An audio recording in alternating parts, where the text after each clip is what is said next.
আপনার Facebook ID বা Messenger hack হওয়ার সম্ভাবনা বেশিরভাগ থাকে। এই দুইটা সেটিং আপনারা ফেসবুকের মধ্যে করে রাখুন। যে কোনো মুহূর্তে নাহলে আপনার ফেসবুক আইডিটা বা মেসেঞ্জারটা হ্যাক হয়ে যেতে পারে। এই দুইটা সেটিং করে রাখলে আপনার নিরাপদ থাকতে পারবেন বা নিরাপদে আপনার আইডিটা থাকবে। চলুন তার কাজটা কীভাবে করবেন দেখে দিচ্ছি।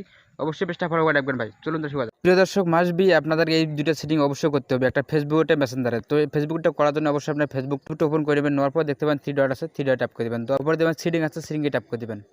সেটিংয়ে ট্যাপ করার পর একদম নিচে আসবেন। আসার পর দেখতে পাবেন এখানে দেখতে পাবেন মিডিয়াতে অবশ্যই ট্যাপ করে দেবেন। অবশ্যই দূরে করতে হবে ভাই।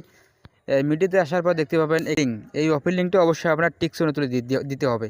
অবশ্যই আপনাকে এই ফেসবুকের এই সেটিংটা আপনাকে করতে হবে। তো এখানে করার পরে আপনাকে এখানে বেরিয়ে আসার পরে অবশ্যই আপনাকে মেসেঞ্জারটা ওপেন করে নিতে হবে।